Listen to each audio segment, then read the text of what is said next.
Hello दोस्तों, मैं उमा शंकर आपको अपना चैनल ट्रिकी बाई गुप्ता में स्वागत करता हूं। दोस्तों, आज मैं 12वीं इंटर के विद्यार्थियों के लिए भूगोल प्रायोगिक परीक्षा अर्थात भूगोल का प्रैक्टिकल का क्वेश्चन लेकर आया हूं। इसीलिए आप वीडियो पर बने रहिएगा और हो सके तो मेरे चैनल को शेयर तथा सब्सक्राइब करना नहीं भूलेंगे दोस्तों। तो चलिए दोस्तों, आज मैं आप लोग को 12वीं क्लास के भूगोल का प्रायोगिक परीक्षा के इम्पोर्टेंट क्वेश्चन जो 2023 में आपको लिए बहुत ही महत्वपूर्ण होगा, इसीलिए आप वीडियो पर बने रहिएगा और हो सके तो अपने दोस्त में शेयर करना नहीं भूलेंगे दोस्तों, क्योंकि यह 100% पक्का है। आप इसी तरह से इस वीडियो को देख लीजिएगा और इसी तरह आप वहां पर फाइनल एग्ज़ाम में होने वाले प्रैक्टिकल परीक्षा में सेम टू सेम इसी तरह से आप क्वेश्चन को लिख दीजिएगा दोस्तों। तो चलिए दोस्तों, देखते हैं क्या है क्वेश्चन। ये जो देख रहे हैं यह क्वेश्चन 2023 का ज्योग्राफी का प्रैक्टिकल क्वेश्चन है, जिसमें आप लोगों को 30 नंबर का फुल मार्क्स रहेगा, जिसमें पास के लिए आपको 10 नंबर चाहिए। इसके लिए टाइम दिया गया है 3 घंटा। इसमें सभी प्रश्नों का करना अनिवार्य है। आपका यहाँ देखिए पहला क्वेश्चन यहाँ जो देख रहे हैं आपका यह 6 नंबर के रहेगा, जिसमें कह रहा है निम्नलिखित आंकड़ों से माध्य ज्ञात कीजिए, अर्थात आपको माध्य ज्ञात करना है। इसमें आपको वर्ग अंतराल दिया गया है, फ्रीक्वेंसी f बराबर दिया गया है। यहाँ पर जो देख रहे हैं अंतराल 50 से 54 में 1 है, 55 से 59, ऐसी करके यहाँ पर आपको अंतराल दिया गया है। इसी को आपको माध्य निकालना है। अगर आपको माध्य निकालने आता है तो ठीक है, नहीं तो मैंने इसका माध्य निकाल दिया हूँ। आप चलिए देखते हैं इसका सॉल्यूशन। सबसे पहले आपको इसे सॉल्यूशन करने के लिए आपको कॉलम बनाना होगा। यहाँ पर मैंने सॉल्यूशन कर दिया हो, जिससे आपको यह वीडियो ज़्यादा लॉन्ग ना हो, इसीलिए मैंने सब कैलकुलेशन करके यहाँ पर डायरेक्ट आपको आंसर दिया हूँ। यहाँ पर सबसे पहले आप लोग माध्य लिखिएगा। पहला कॉलम आपको जो दिया हुआ रहेगा, इसमें 2 कॉलम दिया हुआ रहता है, तो 2 कॉलम अपने आप बनाना रहता है, आपको बनाना रहता है। आपका वर्ग अंतराल दिया हुआ रहेगा, बारंबारता दिया हुआ रहेगा, इसको उतार लेंगे। इसके बाद हमको तीसरा कॉलम में वर्ग चिन्ह निकालना होता है, अर्थात x निकालना होता है। इसके बाद fx, अर्थात यहाँ पर वर्ग चिन्ह निकालेंगे और वर्ग चिन्ह निकालने के बाद उसको fx अर्थात यहाँ पर f गुने x कर देंगे। तो चलिए यहाँ पर दिया हुआ है, तो यहाँ पर हम लोग वर्ग चिन्ह निकालने के लिए हम लोग क्या करते हैं, दोनों वर्ग अंतराल को जोड़ देते हैं, अर्थात निम्न सीमा तथा अपर सीमा को जोड़ देते हैं। चलिए देखिए, अगर हम वो आपको बता देते हैं। यहाँ पर देखिए, अगर हम 50 प्लस 54 को ऐड करते हैं और 2 से डिवाइड करते हैं तो यहाँ 104 हो जाएगा। 104 को अगर हम 2 अंका डिवाइड करेंगे तो हमको 52 आएगा। इस तरह से आप डिवाइड करके भी बना सकते हैं। अगर ऐसे नहीं करते हैं तो आप इसमें देख लीजिए कितना का अंतर है। तो इसमें अगर हम घटा रहे हैं तो यहाँ पर अधिकतम में से न्यूनतम को घटाते हैं तो यहाँ 4 का डिफरेंस लग रहा है, अर्थात 4 है तो 4 को 2 अंका बांट देंगे तो हमको 2 मिलेगा। अर्थात आपको निम्न सीमा में 2-2 को जोड़ते चलना है। इस तरह से आप 2-2 जोड़ के वर्ग चिन्ह निकाल सकते हैं। तो चलिए यहाँ पर हम लोग वर्ग चिन्ह, अर्थात यहाँ देखिए 50 है 2 जोड़ेंगे 52, 55 है 2 जोड़ेंगे 57, 60 है 2 जोड़ेंगे 62, 67, 72, 77, 82 और 87 होगा। इसके बाद यहाँ पर कह रहा है fx कह रहा है, तो fx के लिए हम लोग क्या करेंगे, f गुने x करते हैं, अर्थात 1 गुने 52 करेंगे 52, 5 गुने 57 करेंगे तो 285 होगा, 17 गुने 62 करेंगे 1054 होगा, 36 गुने 67 करेंगे 2412 होगा, 25 गुने 72 करेंगे 1800 होगा, 11 गुने 77 करेंगे 847 होगा, 4 गुने 82 करेंगे 328 होगा, 1 गुने 87 करेंगे 87 होगा। इसके बाद यहाँ पर हम टोटल बारंबारता को जोड़ देंगे, जिसे हम n से सूचित करते हैं। तो n इक्वल टू या सिग्मा fx भी लिख सकते हैं। तो n इक्वल टू यहाँ पर 100 हो गया और यहाँ पर सिग्मा fx को जोड़ने पर हमको 6865 प्राप्त होंगे। इसके बाद आगे हम लोग यहाँ जो देख रहे हैं यहाँ पर लिख देंगे सिग्मा fx इक्वल टू 6865 65 प्राप्त हुए तथा n बराबर यहाँ पर 100 दिया है। तो हम लोग जानते हैं माध्य सूत्र से। तो माध्य सूत्र क्या होता है? माध्य सूत्र m बराबर सिग्मा एफ एक्स बटा n होता है। तो यहाँ पर सिग्मा का मान दिया है, सिग्मा एफ एक्स का मान दिया है 6865 बटा 100। अगर उसको डिवाइड करते हैं तो डिवाइड करने पर हमारा माद आ जाएगा 68.655 राइट आंसर हो जाएगा। इस तरह से आप यहाँ पर लिख सकते हैं। अगर आप इतना अच्छी ढंग से बना लेते हैं तो आपको 6 नंबर प्राप्त हो जाएंगे। इसके बाद अगला क्वेश्चन यहाँ देखिए कर रहा है, निम्नलिखित सारणी में दिए गए आंकड़ों को साधारण रेखाचित्र द्वारा प्रदर्शित करें। यह भी 6 नंबर का क्वेश्चन है। इसको आपको रेखाचित्र के द्वारा प्रदर्शित करना है। इस तरह से आपको यहाँ पर डाटा दिया हुआ रहेगा। तो चलिए इसको भी मैंने सॉल्यूशन दे दिया हूँ, आपको दिखाते हैं कि किस तरह से रेखाचित्र के द्वारा इन आंकड़ों को प्रदर्शित किया जा सकता है।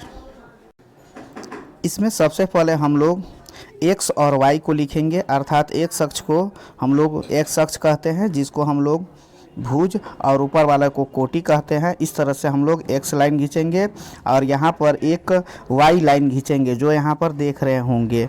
इसके बाद हम लोग जो आंकड़ा दिया हुआ रहेगा, जो आंकड़ा दिया होगा वन अंतराल जनसंख्या का यर्स, तो यहाँ पर लिखेंगे और x में लिखेंगे, जबकि उसका जनसंख्या जो दिया हुआ है उसको y के अक्ष पर लिखेंगे। इस तरह से हम यहाँ पर लिख के इसको निरूपित कर देंगे। तो यहाँ देखिए 1991, 1911, 1921, 31, 41, 51, 61, 71, 81, 91 और 101 यहाँ पर यह आंकड़ा दिया हुआ है। इसके बाद यहाँ देखेंगे कि यहाँ पर अंतराल जो ज़्यादा दिया था, इसीलिए हम यहाँ पर 10 का अंतराल लिए। 10, 20, 30, 40, 50, 60, 70, 80, 90, 100 और 110 लिख दिए, क्योंकि हमारा अधिकतम आंकड़ा 102 था जबकि न्यूनतम आंकड़ा 23 पॉइंट कुछ था। तो इस तरह से हम यहाँ पर देखकर अब इसमें के बाद हम लोग देखेंगे 1901 में आंकड़ा कितना कितना करोड़ था,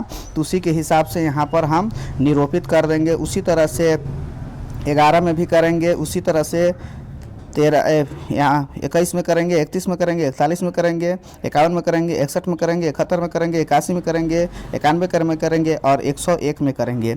इस तरह से करके इसके बाद इंच की सहायता से यहाँ पर रेखा खींचेंगे। इस तरह से हम रेखा को तैयार करेंगे। मैंने इसको आपको देखने के लिए पेन से बनाया हूँ, लेकिन आपको यह रेखा को पेंसिल से ही बनाना होगा। इस तरह से आप रेखा को बनाते हैं तो आपको 6 नंबर प्राप्त हो जाएंगे। 6 नंबर आपको प्राप्त हो जाएंगे। इसको आप पेंसिल से ही बनाइएगा। मैंने इसे कलम से बनाया है, लेकिन आपको पेंसिल से ही बनाना होगा।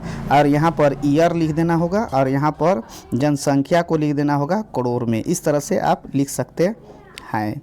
इसके बाद अगला क्वेश्चन, यह क्वेश्चन नंबर 2 है, अर्थात दूसरका में ही देगा। यह 2023 का बहुत ही महत्वपूर्ण क्वेश्चन है, VVI क्वेश्चन है, जिसका मैंने सॉल्यूशन आपको दिया हूँ। इसके बाद अगला क्वेश्चन है, भौगोलिक सूचक तंत्र क्या है, इसके महत्व को बताइए। अर्थात इसका क्या महत्व है, इम्पोर्टेंट पॉइंट को बताना है। या फिर अगर ये नहीं बना सकते हैं तो विद्यार्थी पाठ्य पुस्तक में उदित विषयों पर किसी एक विषय पर तैयार किए गए क्षेत्र सर्वेक्षण रिपोर्ट तैयार करें। अर्थ इस पर भी बना सकते हैं, इनमें से कोई बना सकते हैं। तो चलिए हम लोग इसमें से हम लोग ये क्वेश्चन को सॉल्यूशन करते हैं। यहाँ हम लोग देखिए कह रहा था भौगोलिक सूचना तंत्र क्या है। तो भौगोलिक सूचना तंत्र, जिसको हम लोग इंग्लिश में शॉर्ट में बोलते हैं GIS, अर्थात वह सूचना तंत्र है। यहाँ पर देख रहे हैं, यहाँ पर लिखा हुआ है 1970 के दशक के मध्य में उपलब्ध अग्रवर्ती अभिलक्षण प्रमाणित स्थानीय आंकड़ों एवं गुण व्यास और उनके संबंधों के उद्देश्य के लिए भर्तित सूचनाओं के प्रकरण व्यक्तिगत फाइलों में विशिष्ट सूचनाओं का स्थिति निर्धारण, अभिलक्षणों का क्रियान्वयन तथा निर्णय शोधित प्रणालियों को विकसित करने का समर्थ प्रदर्शन करती है। इन सभी क्रियाओं को करने में असमर्थ तंत्र को भौगोलिक सूचना तंत्र कहते हैं, अर्थात यह भौगोलिक सूचना तंत्र कहा जाता है। इसे स्थानिक दृष्टि से पृथ्वी के संदर्भ आंकड़ों के प्रसंग्रहण, भंडारण, जांच, समन्वय, फेरबदल, विश्लेषण और प्रदर्शन तंत्र के रूप में परिभाषित किया जा सकता है। इसमें स्थानीय दृष्टि से संबंधित कंप्यूटर सूचनाधार और उपयुक्त अनुप्रयोग सॉफ्टवेयर सहित समझे जाते हैं। यह कंप्यूटर सहायक मानचित्र कला और सूचना अधिकारी प्रबंध तंत्र सम्मिलित है, जो स्थानिक और समवर्गिक विज्ञानों जैसे कंप्यूटर साइंस, सांख्यिकी, मानचित्र कला, सुदृश्य संवेदन, सूचनाधार प्रौद्योगिकी, भूगोल, भूविज्ञान, जल विज्ञान, कृषि विज्ञान इत्यादि के लिए महत्वपूर्ण है। इस तरह से भी लिख सकते हैं या फिर दूसरा भी डिफिनेशन आप लिख सकते हैं,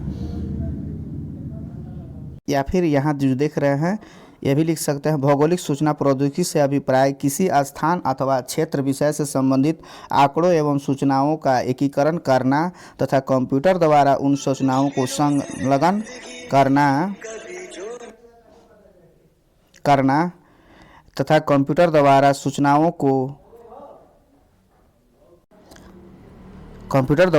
उन सूचनाओं को संग्रहण, भंडारण, विश्लेषण और उपयोग करने से है। इसके बाद यहाँ जो देख रहे हैं भौगोलिक सूचना तंत्र सूचनाओं का अपार भंडार है, जिसमें स्थानीय आंकड़ों, विशिष्ट सूचनाओं की स्थिति निर्धारण, पृथ्वी से संबंधित आंकड़ों के प्रसंग्रहण, भंडारण, जांच, समन्वय, हेरफेर जो पहले बताए थे, विश्लेषण, प्रदर्शन आदि को किया जाता है। इन सभी सूचनाओं के तंत्र को भौगोलिक सूचना तंत्र कहते हैं। इस तरह से भी आप लिख सकते हैं। अब इसके बारे में हम लोग उनको देखते हैं कि इसका क्या क्या में महत्व है, उसको बारे में हम लोग देखेंगे। इसके बाद भौगोलिक सूचना तंत्र के प्रमुख फायदे या लाभ या फिर महत्व के किस किस के लिए महत्व है, तो सबसे पहले यहाँ देखेंगे तो नंबर 1 में हो जाएगा डेयरी उद्योग, वितरण, उत्पादन और दुकानों के स्थान की पहचान के लिए GIS डाटा का प्रयोग किया जाता है। इसके बाद कृषि उत्पादन के लिए कीट नियंत्रण आवश्यक है और GIS तकनीकी प्रभावित क्षेत्रों की मैपिंग में महत्वपूर्ण भूमिका निभाती है। इसके बाद अगला हो जाता है वेब आधारित नेविगेशन मानचित्र, जनता को उपयोगी जानकारी प्रदान करने के लिए GIS का डाटा का प्रयोग किया जाता है। इसके बाद अगला हो जाता है इसका प्रयोग रॉक विशेषताओं को विश्लेषण करने और विभिन्न कार्यों के लिए सर्वोत्तम स्थान की पहचान करने के लिए किया जाता है। इसके बाद अगला पॉइंट होता है भौगोलिक सूचना तंत्र की सहायता से पर्यावरण का संरक्षण किया जाता है। आई होप यह वीडियो अगर अच्छा लगा तो मेरे चैनल को सब्सक्राइब कर दीजिएगा और जितना हो सके अपने दोस्तों में शेयर करना नहीं भूलेंगे। फिर मिलेंगे नए वीडियो के साथ, तब तक के लिए जय हिंद।